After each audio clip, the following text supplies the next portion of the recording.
Hey, what's up folks? Welcome back to the channel. I hope you're all having a wonderful week. So those familiar with the channel will know that I do plan on visiting the United States fairly soon, either the end of this year or beginning of 2025. And many people from the South have recommended me visiting their regions. So I want to know what I am in for. So this video we're reacting to is called South United States of America, the don'ts of visiting the South. I think this could be quite fun indeed. So without any further delay, let's just get right into it. Hey there, fellow travelers. Mark here with Walter's World, and today we're here in Savannah, Georgia. And today we're going to cover a few are the don'ts of visiting the south of the U.S., and specifically the southeast, you know, the deep south, the Georgia, Alabama, Louisiana, South Carolina, this kind of stuff, because there's some things you should know that are different than the traditional don'ts of the U.S. There's specific, in general, there's some we want to focus on just for here in the south. Okay, so before we actually find out what these don'ts are, I want you guys to think about what some of the don'ts are and then list them in the comments and see if you get some of them right. What do you think the difference is between the south of the United States compared to the other regions? I would be very interested to see if you guys get some of these right. And the first don't I have for you is don't forget your manners. That's obvious. Manners are a huge thing in the South. Whether you're a little kid or you're an old man, you need to have your manners when you're here. You do use your pleases and thank yous and yes ma'am and yes sir and things like that. That is not optional. That is how you speak when you're here. Absolutely. And you always show people respect, especially people that are older than you, Yes. okay? So you will be holding the door for people and things like that. And I'll tell you, don't you ever let an old Southern woman or an old Southern man or anyone that seems older than you stand up. No. You always give up your chair to the older ladies or the older gentlemen when you are there, because it's a sign of respect. That's how it works here in the South, because manners are a huge thing when you are here. And another thing is don't forget to smile when you are here. You'll see. So before we continue, as far as manners is concerned, I feel like that should just be a given for all of us. You know, I was brought up in a all boys boarding school, and every time we saw someone older than us, we said, "Hi there, sir. Hi there, ma'am," and we doffed our cap. We had like a school uniform with a cap, and we used to greet our elders like that. And there was always just that given respect there. I don't know if that ever got lost along the way with some of the younger kids these days, but manners and respect should always be a given. So I'm totally on board so far. How happy and friendly the people are, and one of the parts that is just this happy-go-lucky nature that you have here in the South. So don't forget to smile, because you will have a good time.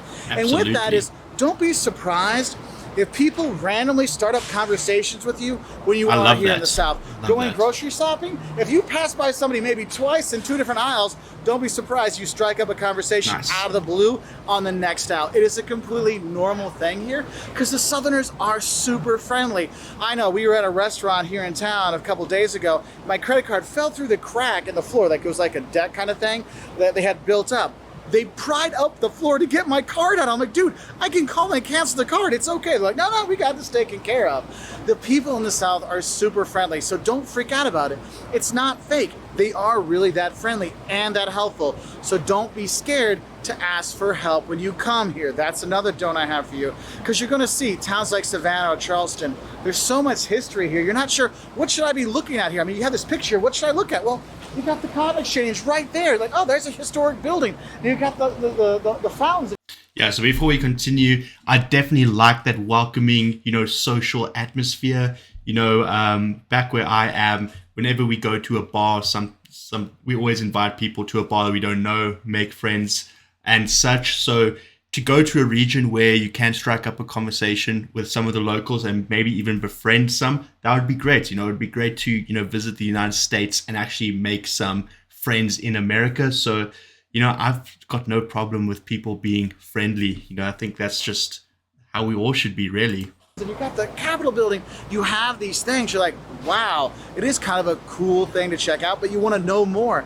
And the Southerners do have a lot of pride in their hometowns, in their home states and stuff like that, that they will share that with you. So don't be afraid to ask, hey, we're the best biscuits in town. We're going to get the best, the strongest drinks in town. They will be friendly and they will help you out. Can't wait to try some food. When you do talk to the Southerners, you might notice that sometimes they're an accent. And what I will say is, don't think that accent makes them stupid, okay? Just because someone has an accent doesn't make them like not know something or be less intelligent or whatever. And you have this stereotype that TV and radio and movies really kind of promote is, oh, if you got an accent, you must be some kind of hillbilly. Do not think that the Southerners are hillbillies. Don't think their accent makes them stupid. It's not. Folks, do you guys judge people with accents? Hopefully you don't think I'm too stupid because I've got an accent. To be honest, you wouldn't be wrong. I'm not the brightest, but definitely not just because I have an accent. So in your guys' opinion, are there accents within the United States of America that you deem more stupid than others? I'd definitely be interested. I've never ever thought that was a thing, but clearly it must be some sort of stereotype if he's saying it. The case. You can have some great conversations with people when you are here, and they'll know more than you actually think they do. And so I want to give you the heads up on that. And another don't I have with you is when you are here and you do bring your kids, don't be surprised if your kids are acting up, if the locals will tell your kid, hey, straighten up, hey, get it together. Right. You will see that here. People do scold other people's kids when you're here in the South. And I know if you're in the North or you're in California, the West Coast or something like that, and someone tells your kid, hey, watch it, kid, you're like, don't tell my kid what to do. I've had people do that to us before. And I'm like, oh, I'm sorry, your kid just kicked me. Am I supposed to let your kid, hit me or something? Here, that stuff doesn't fly. Your kids Keep your kids obnoxious. in check. Be prepared to have people call you out on that. Because remember, number one, manners, okay? And that goes from young to old. So make sure little Johnny or little Susie know that, hey, you say yes, ma'am, yes, sir, please and thank you, and you don't make a mess, all right? So just a heads up on that one. Now, when they do call out your kids for the behavior, they're not judging you and judging your parental skills and stuff like that.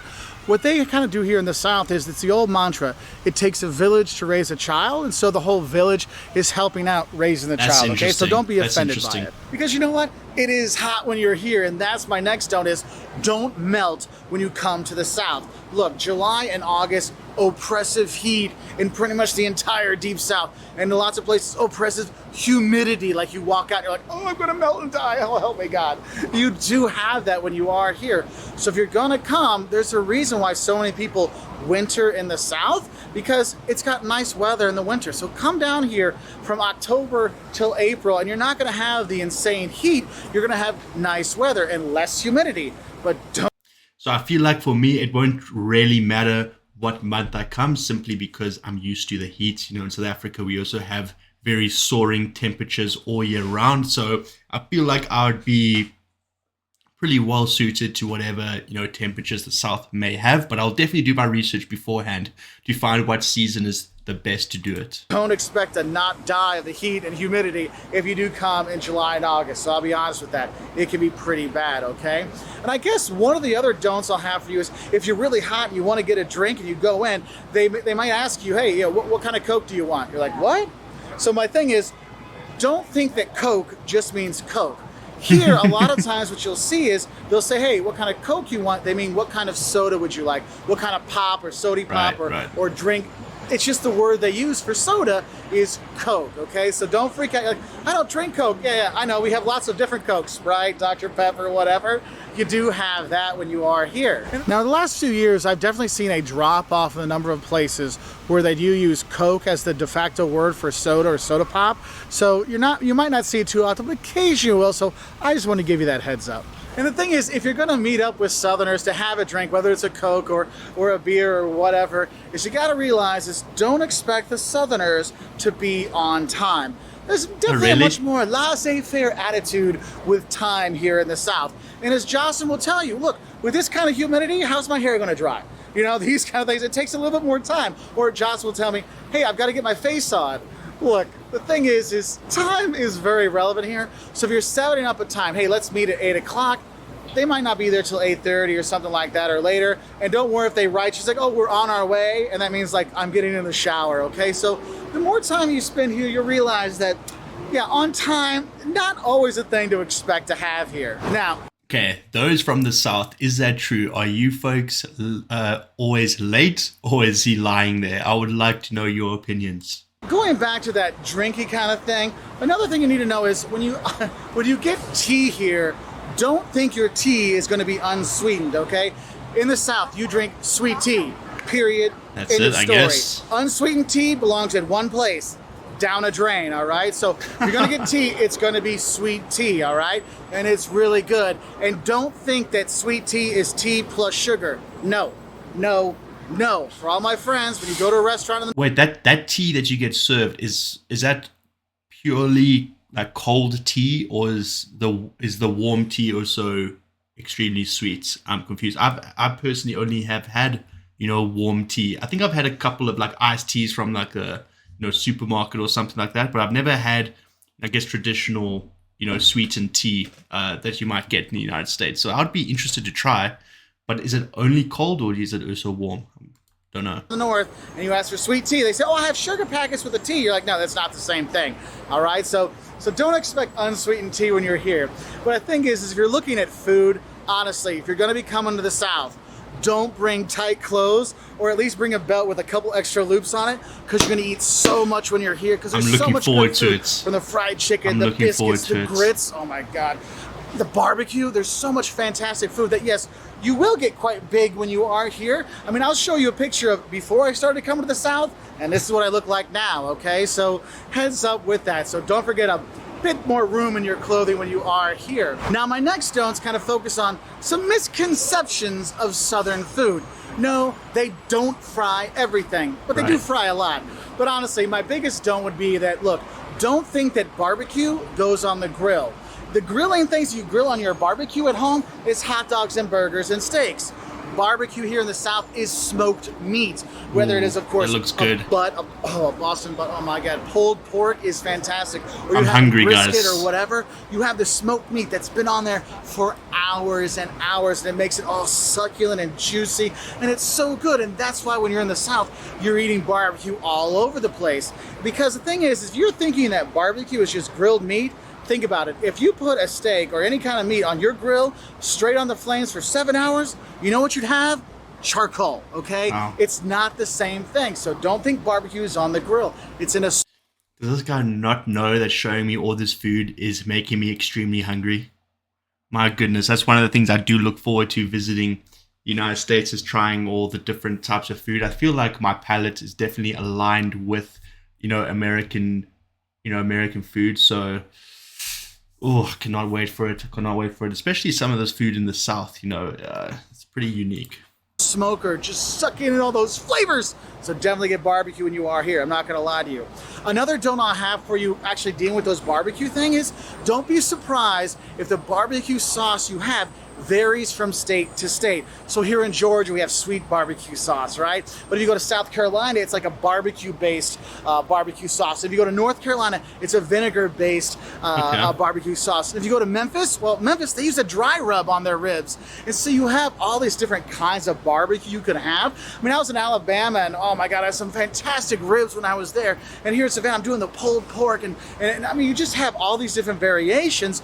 So don't think, oh, I'm doing a Southern tour. We had barbecue in North Carolina. I don't need to have it again. You should, because it will be different in each place you go. Yeah. Every and one state's thing that kind of goes different. along with the regional differences in the barbecue is also, don't think that all the South is the same.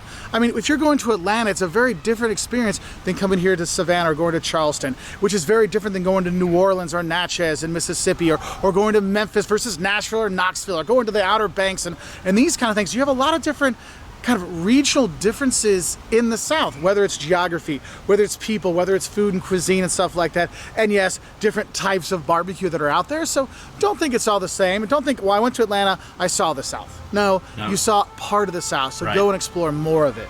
Another donut. I mean, the United States is just so massive. 50 states, they're all very different. So you definitely cannot assume that you've seen a whole region by just visiting, one particular city or one state. So yeah, it's going to be tough to really get around. I'm going to have to choose a overreaching region maybe, and explore that thoroughly. And whilst knowing I won't get the full American experience, but I guess I'll just have to visit again. I'm going to have to visit America multiple times, and I look forward to that. One I have for you has to do with that beautiful Spanish moss you see behind me. See it just kind of dripping down there. Oh, it is so cool. And you want to go and grab some and hold it like, oh, should I wear it as a shawl? Look, my don't for you is, if you're in the coastal part of the South and you see Spanish moss, don't touch it. There's little buggies in there. There's little chiggers in there that will bite you and bite you and bite you, and you get all itchy and stuff like that. So don't try to make your own I'm going to be Mark Walters picture and stuff it in your shirt so you get a big belly like me. Don't do that, okay? Because that stuff, man, you'll be like, can't make it stop. And that's more, I mean, most people would know to do that, not to do that. But I have seen a lot of kids, they'll go and start playing with it, and their parents don't realize it. So I want to make sure you know, don't play with the Spanish moss. It's quite a now, nice a fashion residential don't area. I have for you, and I know I am not the person to listen to about fashion, and that's okay, is if you're a tourist, don't worry if you feel underdressed. Look, here in the South, you can, I mean, there's fashion, all fashion is acceptable here. You'll see people wearing flip-flops and G-strings, and you'll see people wearing their Southern gentleman best and their seersucker suits. You'll see that. And the thing is, though, if you go to, for example, you go to a football game in Georgia, guess what? You'll see people in heels. We were at the grocery store at Publix, and people are doing their grocery shopping in heels. It's not an uncommon thing. So don't feel that you have to dress up that nice. I mean, don't get me wrong, people will be appreciative of it, but you don't have to dress up that nice when you are here. So another don't in the South is don't mess with the mayonnaise. And in the South, you got two great mayonnaise. The best is Duke's. This is what you always want to get. Blue Plate, also very much an acceptable kind of thing. Not Miracle Whip, no, never that. But Duke's, Blue Plate, you'll be good to go, and you'll get it on all kinds of stuff. Now, another Southern food I want to give you a don't for are grits, okay? And my thing is, don't think grits are just for breakfast. Because when you see grits, they look like a cream of wheat or an oatmeal or a porridge kind of thing. But the thing is, they do look like that, but they're actually made out of hominy. And if you're not sure what hominy is, it's like a corn derivative, so you do have that. But the thing is, you look at it, you think, oh, this is going to be like a porridge. It's only for breakfast. Oh, no, no, no, no, no, no. Grits are good any time of the day. Right. You can have normal plain grits or cheese grits, which is always good. My personal favorite, if you're looking for something like a lunch or a dinner thing, shrimp and grits. Oh my God, it is so. I've never had grits in my life. Of course, I will try it. So I'm trying to think like the texture of it. Is it similar? Have you guys had couscous before, or is that not something you get in the United States? I'm not sure, but it looks somewhat similar to that. Yeah, but I'll be interested to try.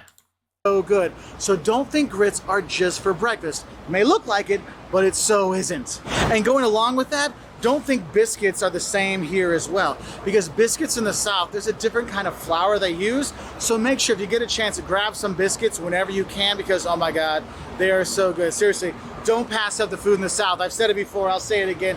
It is so good, from the fried chicken to the pecan pie to, oh my God, anything you have here is awesome. And the thing is, if you go into cities like Savannah, you'll have traditional Southern cuisine, you know, collards and stuff like that. But you also have newer kind of fusion kind of Southern food, so you can have all kinds of great mixes. Now, another thing you should know is when you come to the South, I know when people come from around the world to come visit the US, we have a very popular sport here in the US we call football, or you might call American football. And here in the South, it's like a religion. People love their SEC football. They have their Georgia Bulldog shirts on, or their Alabama, the Crimson Tide, or LSU or whatever. They really love their football in the South, okay? And so if you're gonna make this thing, oh, it's boring, soccer's better, or basketball's better, just don't. I'm telling you right now, it is not worth the headache of the discussion, because they love their football here. They're super passionate about it. And don't pass up the chance to go to a football game on a Saturday in the fall, because it'll be a great experience, not just for the game, but don't miss out on tailgating, the party before the game, when you're grilling out and you're drinking beer with your buddies and stuff like that. It's a whole experience, and you'll see that, wow, why is it on the Saturday, it's from 3 till 6, the city was empty? Oh, because the Georgia Bulldogs were playing. It's a party, so baby. Everybody in town was watching the game. You do have that when you are here. And I guess another don't I'll give you is when you're preparing for that tailgate and you're going to the grocery store or the grocery, when you get your stuff, you know that little thing you fill up with all the groceries? That thing you push around, don't call it a cart here. It's called a buggy, all right? It's a buggy you push around. And my last don't for you is don't skip out on visiting the South. You will fall in love with it, with amazing architecture, amazing people, tons of beautiful towns to visit. You go to Natchez, Mississippi, or on the Mississippi River and seeing all the homes there, or visiting New Orleans and seeing the history there and the Creole culture, or maybe you're heading up to Oxford, Mississippi, where Ole Miss is, or you're heading through Alabama, or you're coming here into Savannah, Georgia, going to Charleston, or hitting Atlanta, the mega metropolis of the South, going up to Asheville for amazing beer, or hitting the Outer Banks. There are so much great things to enjoy in the South that you really want to go and explore. And that's why I tell people, don't try to see the whole U.S. Pick a region and focus on that. And the South is a great region to see because you can drive around lots of places. The roads are good because there's no freezing and thawing, so the highways stay even, which is awesome. And you really, really love it because the people, they care about their cities, they care about their towns, they have a very much pride in those places, so they want to share that with the tourists like you, like me, so you will fall in love with places like that. And we really appreciate all of your support, whether it's in following, or it's in liking, or it's in subscribing. It means... Okay, folks, so that is it. Those are the don'ts of visiting the South. I did not see anything major there. Essentially, just be a good human being. Really, that's in summary. Definitely, if I visit the South, I'll try everything. My mouth was just watering seeing all that food. And yeah, I think the South could definitely be a good region to visit. I'll definitely keep it in consideration. Let me know, folks, if I was to visit the United States for the first time, would the South be a good area to visit, or should I concentrate somewhere else? I definitely always appreciate your guys' inputs. It definitely means a lot to me, and it's always so helpful. But folks, that's all I have for you today. If you did enjoy this video, please remember to like the video and subscribe to the channel. But until next time, I hope you have a good one. I'll see you when I see you. Cheers.